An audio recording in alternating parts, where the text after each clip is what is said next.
Angkatan Pertama Putri NIM 2019 143348. Saya berasal dari kelas 4 IPG SD. Saya akan menyelesaikan tugas pra-UAS PKN dari Ibu PKN. Langsung saja.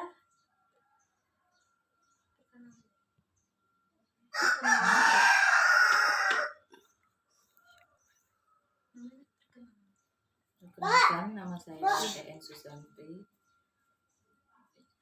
jenis kelamin perempuan, tempat dan tanggal lahir 17 November, Jaya Negeri 17 November 1945. Umur 35 tahun, asal sekolah SD 109 Rajang. Jabatan sebagai sebenarnya guru PAI ya. Saya akan memulai wawancaranya. Menurut Bapak Ibu selaku wali kelas, kegiatan seperti apa yang bisa dilakukan bersama siswa di sekolah untuk mempererat persatuan dan kesatuan sesama siswa di kelas? Banyak hal yang dapat kita lakukan, diantaranya yaitu gotong royong ya, kerjasama, itu mengadakan perlombaan misalnya kan antar kelas. Terus nomor 2, menurut Bapak Ibu bagaimana cara menerapkan norma kesopanan di lingkungan sekolah? Cara menerapkan norma kesopanan di lingkungan sekolah yaitu ada beberapa hal. Pertama itu tentang tolong menolong ya antar teman, memperhatikan guru saat mengajar ya, memberitahu anak. Terus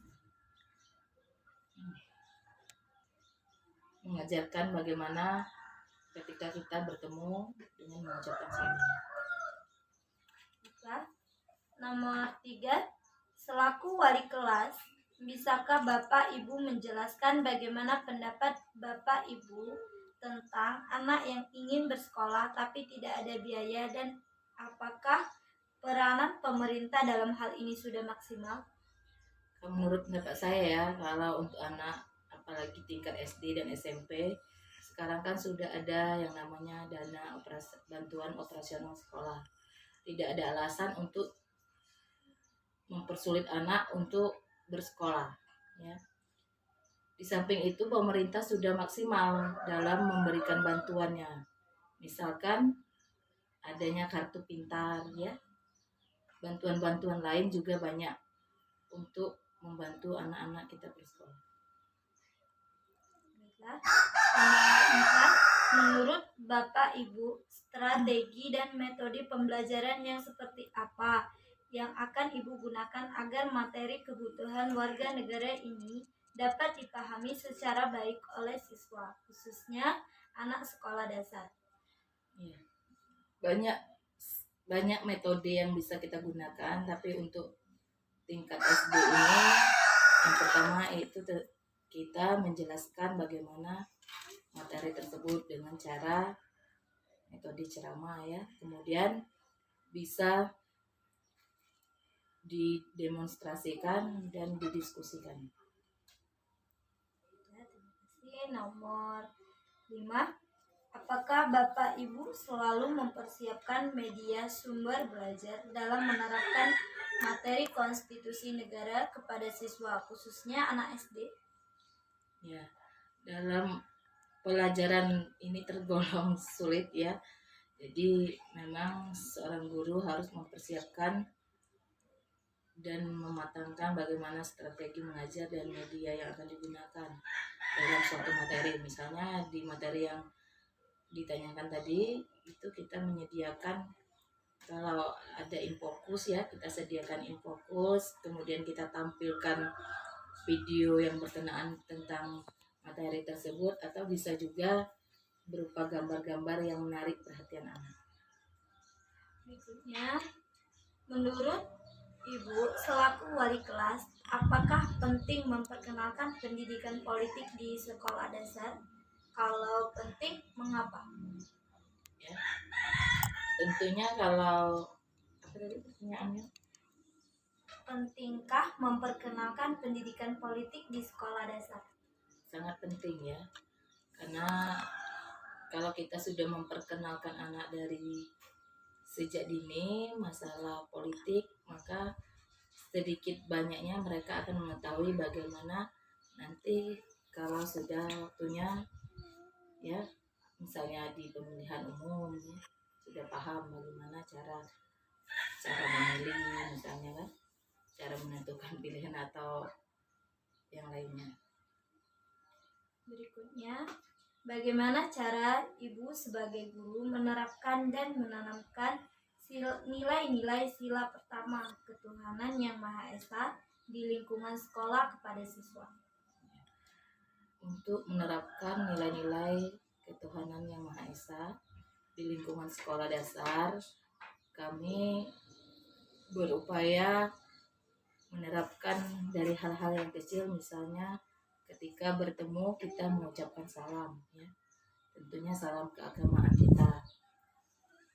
Terus mengajarkan anak-anak apa yang boleh dan apa yang tidak boleh dilakukan menurut ajaran agama. Berikutnya, globalisasi salah satu pengaruh dari pengetahuan dan kebudayaan yang ada di setiap penjuru dunia, sehingga tidak jelas lagi batas-batas dari suatu negara. Menurut pendapat Ibu, dampak negatif apa saja yang terjadi pada anak sekarang terhadap globalisasi seperti sekarang ini? Ya, dampak negatifnya diantaranya yaitu individualisme. Anak-anak itu mementingkan kebutuhannya sendiri, kadang tidak menghiraukan orang yang ada di sekitarnya ya. Ya, itu menurut saya. Berikutnya, bisakah Ibu jelaskan strategi belajar seperti apa yang paling tepat diterapkan dalam menyampaikan materi sistem pemerintahan kepada peserta didik? Kalau untuk sistem pemerintahan ada yang namanya metode inquiry, itu langsung berbasis ke sumber manusia ya. Jadi kalau di pemerintahan misalnya kita ajak langsung anak-anak itu ke kantor desa, melihat bagaimana apa-apa saja peranan di desa tersebut.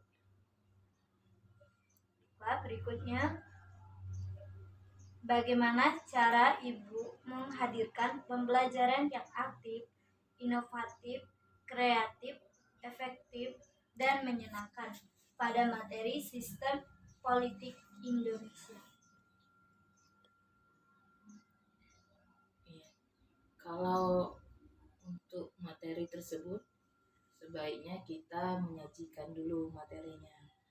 Yang strategi konvensional itu harus sepertinya ya, misalnya harus diceritakan dulu, seperti metode ceramah kan, diceritakan panjang lebar bagaimana materi tersebut, kemudian dikasih tunjuk, kalau seandainya ada videonya atau gambar-gambar kita sediakan ya. Terus nanti kita ajak anak-anak mendiskusikan materi tersebut.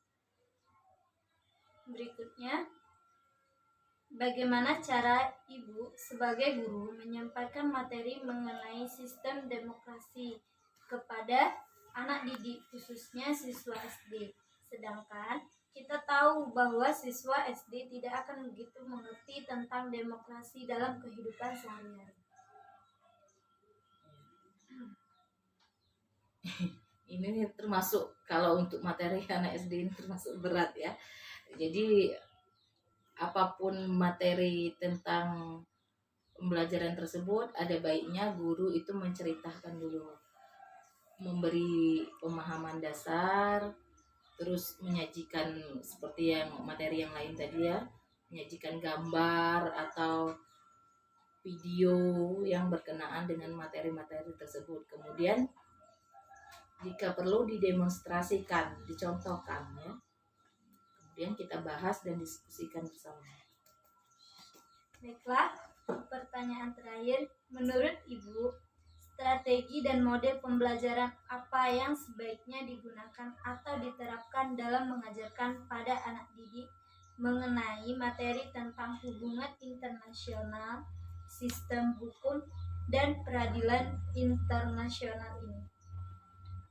Apalagi untuk materi yang satu ini ya, tentang hubungan internasional, bisa kita perdalam dulu materinya, kita kasih tahu panjang lebar dengan anak-anak apa itu maksud dari materi tersebut. Jika perlu kan kita lihat video lagi kan, video tentang hubungan internasional, terus kita bahas bersama. Jika perlu kita diskusikan lagi. Mungkin itu saja. Baik, terima kasih kepada Ibu EN sudah memberikan waktu luangnya untuk saya mewawancarai beberapa pertanyaan.